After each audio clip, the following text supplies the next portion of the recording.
Buenos días de nuevo a todos y muchísimas gracias, en primer lugar, a los medios de comunicación por su presencia aquí este sábado por la mañana, al igual que otros años. Muchas gracias a todos los asistentes, pero de manera muy especial y también, como todos los años, el agradecimiento a FAES. Es la octava escuela de verano del Partido Popular de Aragón junto con la Fundación FAES. Escuela de verano que, como sabéis muy bien, todos cuantos participáis en ella año tras año o habéis participado algún año, no se hubiera podido celebrar o no se podría celebrar sin la colaboración de FAES. Esto es una escuela que nace en su momento pretendiendo una escuela de formación de los cuadros del partido aquí en Aragón y también con incorporación de los sectores más jóvenes del partido y los más inquietos, y que indudablemente se crea no solo para oírnos a nosotros mismos, y está mal que lo diga yo, que soy la que clausuro y me tenéis muy vista, muy oída y probablemente muy hartos de oírme, pero sobre todo el objetivo principal es que nos llegue oxígeno intelectual nuevo, que nos llegue por parte de expertos, como ha ocurrido a lo largo de estas dos jornadas del jueves por la tarde, ayer y hoy mismo, expertos en los más diversos temas que después nos ayuden a tomar decisiones políticas de gestión o de oposición, de gestión cuando se está en gobierno, de oposición cuando nos corresponde controlar a los gobiernos y que nos permita tomar esas decisiones con un mayor conocimiento de causa. Por tanto, muchísimas gracias a los ponentes, a los tres de esta mañana, pero también a todos los que ayer nos ilustraron, iba a decir nos deleitaron, nos ilustraron con su conocimiento. De manera muy especial a los ponentes de esta mañana, a los profesores Fernández de Casadevante, la profesora Fernández Pasarín y Miguel Papí, que en estos momentos creo que ha salido. También contamos. Miguel Papí está detrás, pensé que me ha dicho que se tenía que marchar.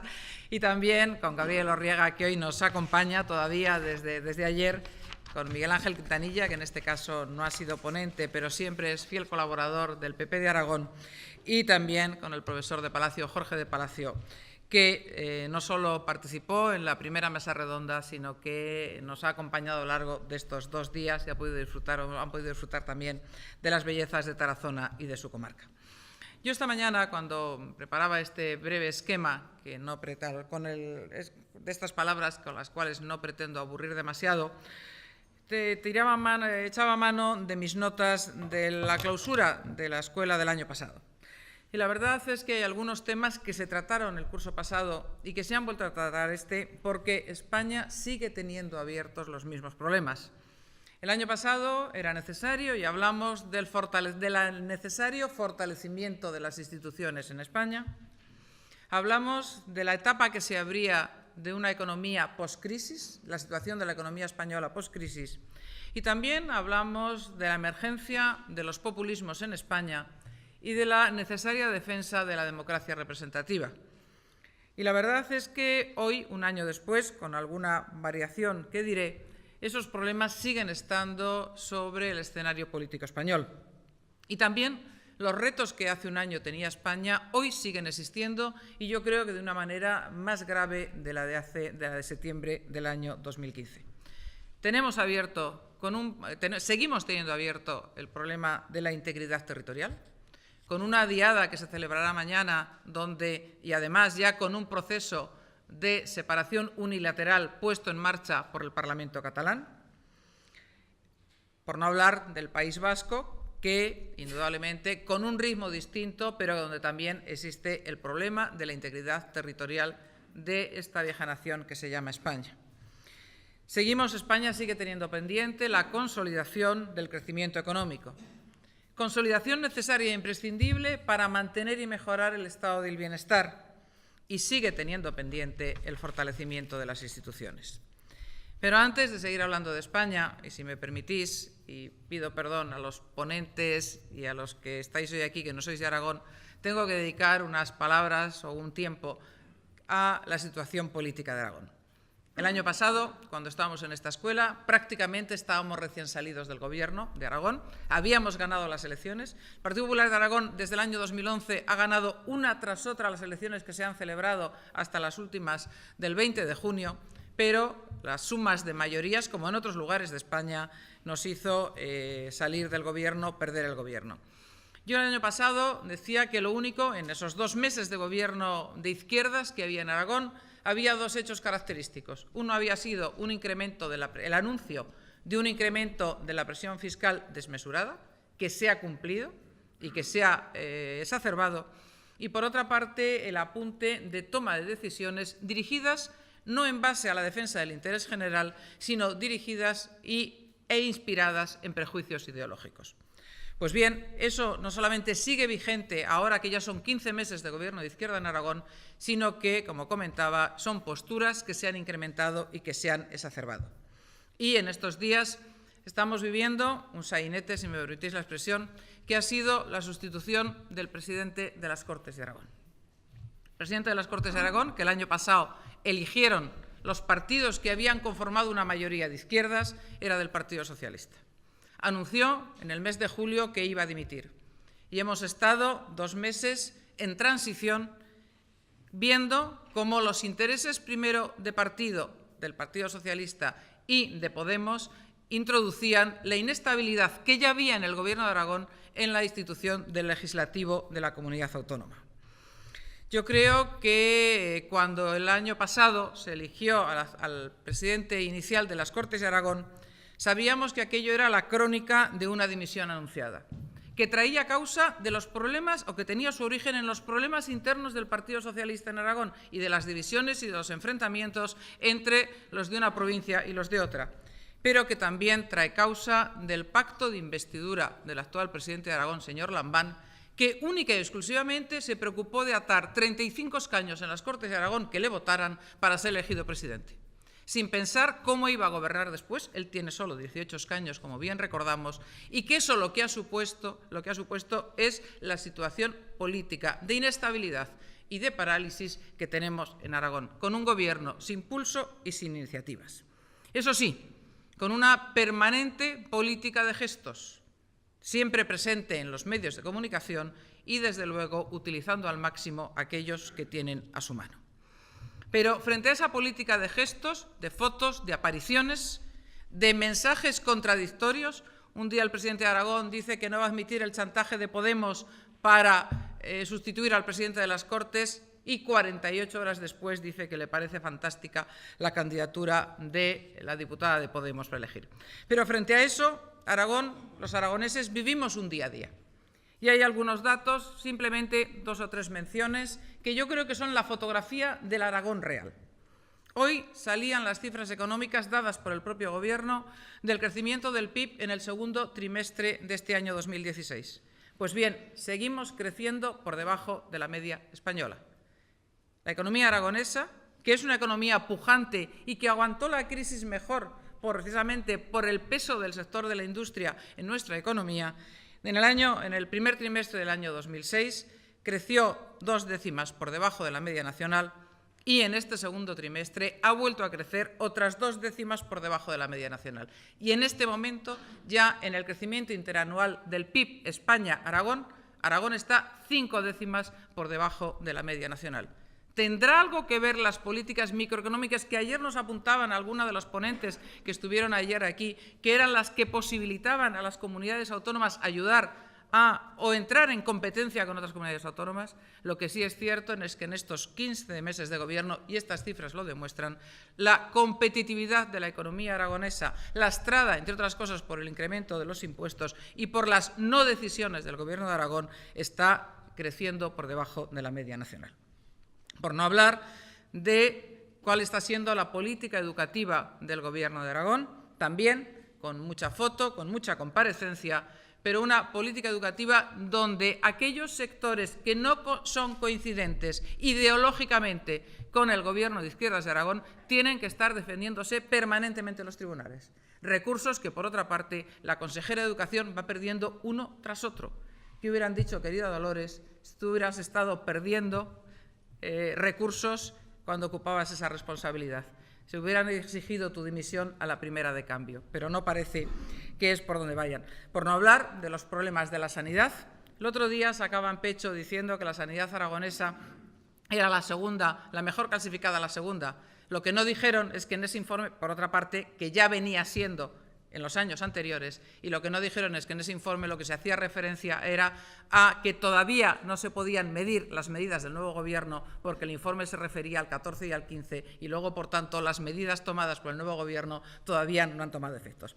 Pero, en fin, en cualquier caso, y por no seguir dilatando el tiempo de mi intervención en este tema, solo puedo decir que, en mi opinión, y creo que en la de muchos aragoneses, tenemos un Gobierno de Aragón en estado, cuando menos, de hibernación. Yo no sé cuándo será el día de la marmota para ellos, pero desde luego no parece que, puesto que todavía ni tan siquiera han convocado el debate del estado de la comunidad, vayan a salir de ese estado de hibernación. Pero 5 o 10 minutos hablando de la situación de España, aunque aquí indudablemente hay voces seguramente más autorizadas que la mía y para más conocimiento. ¿Cuál era la situación de España el año pasado y cuál es esta? Entonces hablábamos de que nos íbamos a enfrentar a unas elecciones generales y que sería necesario contraponer cuál era la situación de España en el 2011, cuál era la situación de España en el 2015 y cuál era nuestro programa electoral. Creo que a nadie se nos pasó por la imaginación hace un año que hoy estuviésemos todavía, tras celebrar 2 elecciones generales, estuviésemos sin gobierno. Y estuviésemos sin gobierno porque la respuesta de los españoles, tanto en diciembre como en el mes de junio, no han dado mayorías claras. Pero eso en países europeos se resuelve con acuerdos entre los grandes partidos que tienen un diseño de país común, aunque luego las medidas que pretendan aplicar sean diferentes. Pero aquí nos hemos encontrado con algo que probablemente en otros países europeos no se da, y es que tenemos un bloqueo político que tiene un nombre y unas siglas como responsables, y que es el Partido Socialista Obrero Español y su secretario general a la cabeza, el señor Sánchez.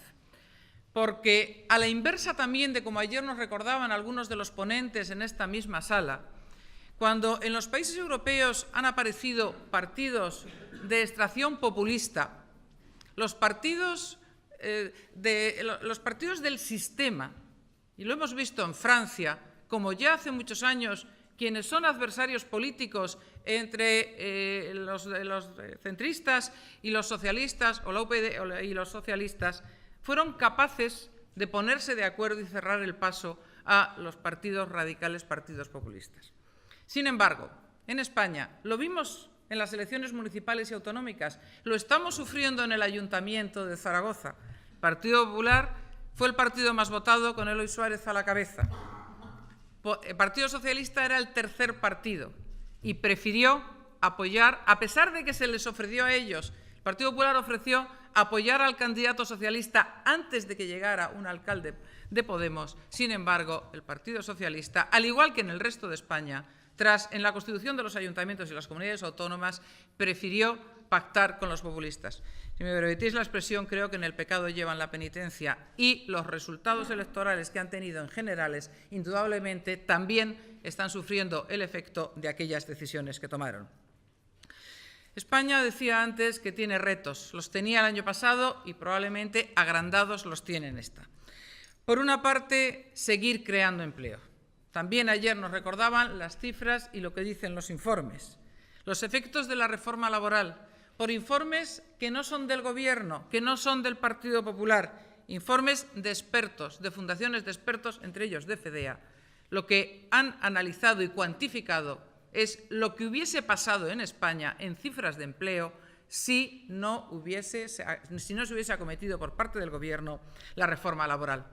Pues bien, hay que seguir creando empleo y para ello es imprescindible, como también se recordaba, que haya nuevas medidas y nuevas reformas tomadas por un Gobierno. No podemos seguir con un Gobierno en funciones, con unas nuevas elecciones en el mes de diciembre que nos llevarán a una composición del Parlamento. Es posible que semejante a la actual, donde haya 2 grandes bloques y donde también sigamos empantanados sin creación de Gobierno. Pero es que tenemos pendiente, y también lo hablamos ayer aquí y nos ilustraron de manera muy eficaz sobre ello, una reforma de la financiación de las comunidades autónomas.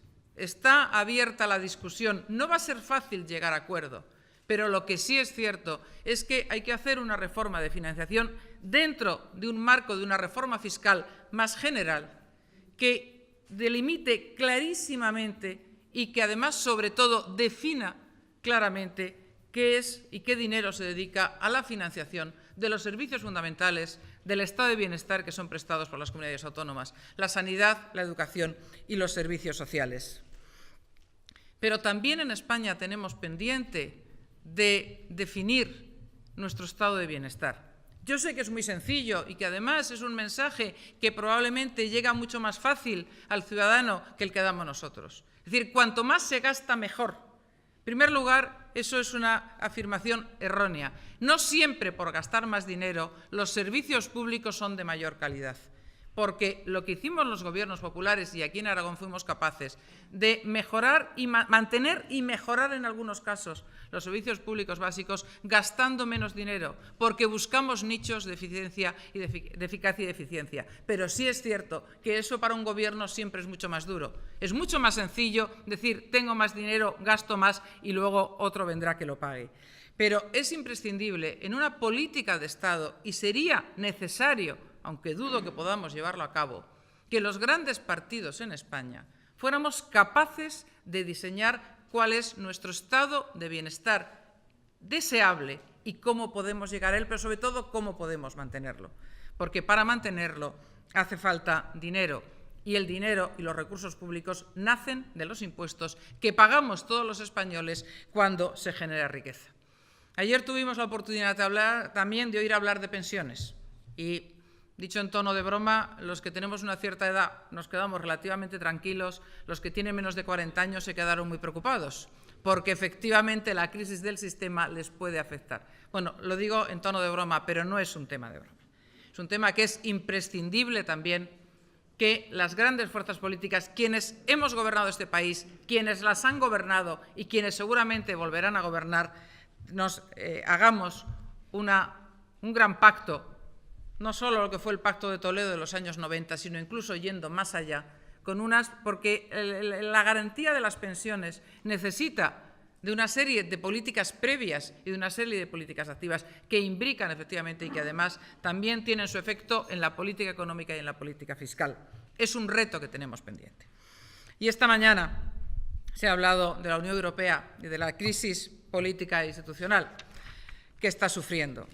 Alguno de los ponentes recordaba y decía que las crisis de la Unión Europea vienen dadas por las crisis de los países que conformamos la Unión Europea, que no son dos entes separados y divergentes y que los países podamos decir, no, es que es crisis de la Unión Europea. No, no, la Unión Europea está conformada por los Estados miembros y cuando tenemos crisis en algunos Estados miembros, ahí eso afecta a la situación global.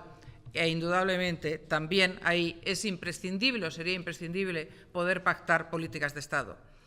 Bien, todos esos pactos el presidente Rajoy se los ha ofrecido por activa y por pasiva en el mes de diciembre y en el mes de junio al Partido Socialista, con la respuesta que todos conocemos. ¿Qué parte del no es la que no ha entendido desde el Partido Popular?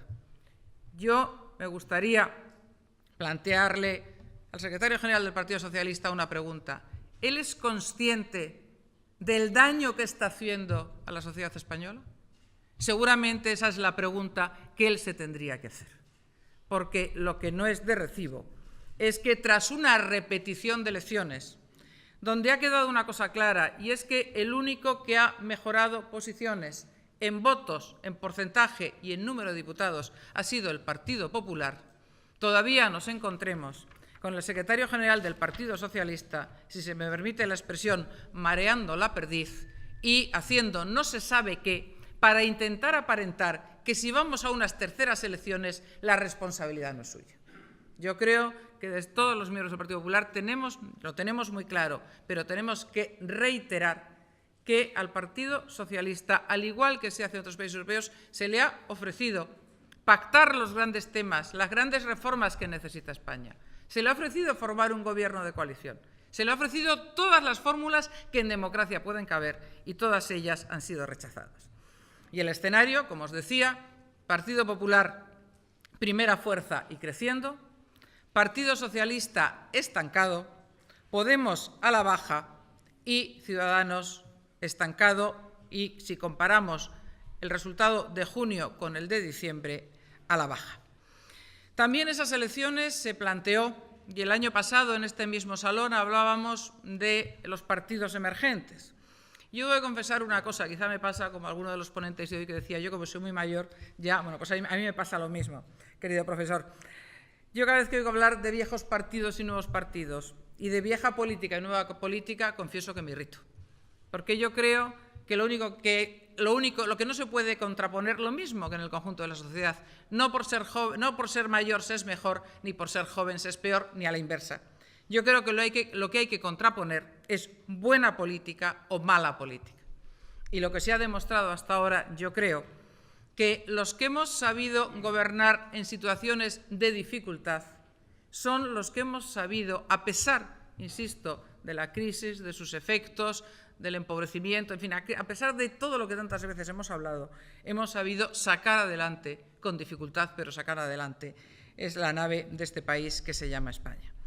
Pero lo hemos hecho porque, como era nuestra obligación, y no lo digo porque nadie nos lo debe de agradecer, lo que se ha hecho es anteponer siempre desde el Partido Popular, desde los gobiernos del Partido Popular en los ayuntamientos, aquí estáis algunos que habéis sido alcaldes y que también ganasteis en mayo del año pasado, pero sin embargo no habéis podido gobernar la comunidad autónoma o en otros sitios, porque siempre hemos antepuesto aquello que creíamos que teníamos que hacer y que, aunque fueran medidas complicadas de aplicar, al final iba a ser bueno para el conjunto de la sociedad, a aquellas otras medidas que seguramente iban a ser más aplaudidas, pero que, sin embargo, después iban a tener unos efectos negativos para el conjunto de Aragón o de los españoles.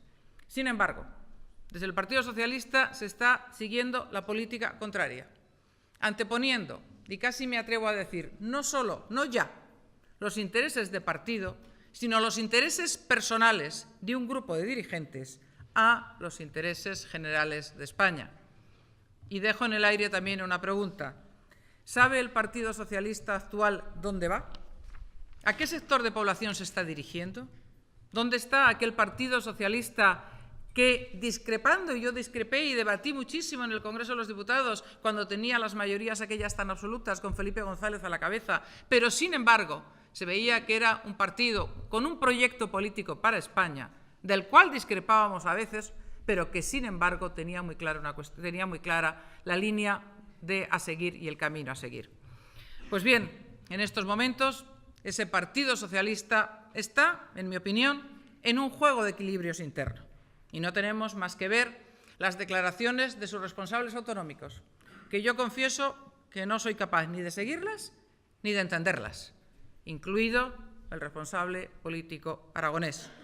Porque en lugar de decir, como alguna de las responsables, que España necesita un gobierno ya, lo tiene muy sencillo. Sus diputados, los diputados andaluces, que están sentados en el Congreso de los Diputados, su líder andaluza, que les dé la instrucción de abstenerse. Y España tendrá un gobierno. Que no se puede decir es votamos no, pero eso sí, España necesita un gobierno. Y lo mismo podríamos decir para el responsable de aquí. En cualquier caso, el mapa político español tiene un tercer elemento que es novedoso en el Congreso con respecto a legislaturas anteriores, y es Podemos. Podemos, que nace, según dicen ellos, del 15M, de las plazas del 15M, algunos, como aquí se nos recordaba ayer, nacen de los despachos de las universidades, y que también están en este momento, que venían teóricamente a dar lecciones de democracia, a decir que ellos trabajan por la gente. Yo me quedo con las ganas de preguntarle, ¿y por quién te crees que trabajamos los demás? O sea, aquí nadie tiene ni la exclusividad de ser demócrata, ni nadie tiene la exclusividad de trabajar por la gente. Todos llevamos mucho tiempo trabajando por la gente. Otra cosa es que ellos crean que son unas medidas las que pueden mejorar las condiciones de vida de la gente y nosotros creamos que son otras, pero además nosotros lo hemos demostrado. Pero yo creo que en estos momentos lo que Podemos está comprobando es que hay una gran diferencia entre manejar una asamblea de facultad, hay una gran diferencia entre dirigirte a través de una televisión a estar en el debate, a hacer política de verdad y hacer política con mayúsculas. Pues bien, ante ese panorama político nacional, el Partido Popular de Aragón seguiremos, como hemos venido a lo largo de todo este tiempo, defendiendo principios y valores que nunca debemos de cansarnos de hacerlo. Se decía, y había, en la mesa anterior había una discrepancia, uno de los ponentes decía que la gente joven hoy se cree que la democracia es gratis, que la democracia es el estado natural. Es verdad, son muchas ya las generaciones de España que han vivido, que desde que recuerdan, su recuerdo empieza ya con democracia. Y por parte de algunos de los asistentes más jóvenes se han levantado la voz diciendo no estoy de acuerdo porque sí somos conscientes. Seguramente las dos posturas son verdad. Hay una parte de gente joven que lo valora, pero sí que es cierto que la democracia se debe de cuidar. Y cuidar la democracia significa respetar las instituciones. Cuidar la democracia significa no manipular las instituciones. Cuidar la democracia significa decir la verdad a los ciudadanos. Y cuidar la democracia significa no manipular a los ciudadanos. Y también dar respuesta a un sector de población. También ayer el jueves en alguna de las intervenciones se decía que algunos de estos movimientos populistas habían nacido como movimientos transversales. Y es verdad, se lo hemos oído decir a algunos de sus líderes. Nosotros, al principio, ahora ya lo dicen menos, desde que ya cerraron el pacto con Izquierda Unida, no han podido mantener ese mensaje. Pero yo creo recordar que algunos de los líderes de Podemos decir somos transversales, no somos ni de izquierdas ni de derechas. No voy a decir lo que pienso a ese respecto, porque en España hace muchos años hubo una persona que lo decía y en fin, esa es la situación. Pero bueno, en cualquier caso, lo que sí es verdad que no son transversales y que los partidos políticos estamos para plantear nuestras propuestas a los ciudadanos en base a valores y principios. Y este partido, y ya también como vieja militante de él, ha sido capaz de construir un gran proyecto, que costó mucho construirlo. Desde la fundación del partido, yo entonces no estaba, pero sí ingresé relativamente poco después, que lo hemos ido transformando. Nuestro mérito ha sido el mérito de tantas generaciones, no me refiero a los que estamos en la elección, sino el mérito de tantas cuantos miles de personas y de cientos participaron primero en AP, luego en PP y de sus dirigentes, ha sido saber dar respuesta a un amplio espectro de la sociedad española. La sociedad moderada, la sociedad que respeta al adversario político, la sociedad que defiende los valores de la libertad y de la igualdad, pero de la libertad individual de cada uno de nosotros, nuestro espacio de libertad, y que no antepone la igualdad colectiva a la libertad individual. Y otros muchos principios en los cuales todos conocéis y que no me voy a parar a detallar. La batalla ideológica sigue abierta y la vamos a tener que seguir dando, la hemos dado, y para darla bien armados, uno de los mejores instrumentos en Aragón es esta escuela de verano. Muchísimas gracias, os seguiremos pidiendo que nos rearméis ideológicamente año tras año para que el Partido Popular de Aragón, además de gestionar cada uno de nuestros niveles de administración, en nuestros niveles de representación, de la mejor manera posible para los aragoneses, también no permitamos que se olvide que los partidos políticos son los instrumentos que marca la Constitución para dar servicio a los españoles, cada uno con nuestros valores, unos valores comunes, que es la libertad y la democracia y el respeto a los derechos humanos, pero cada uno con nuestros principios que hemos venido desarrollando a lo largo de todos estos años. Muchísimas gracias y damos por clausurada esta 8ª Escuela de Verano FAES Partido Popular de Aragón.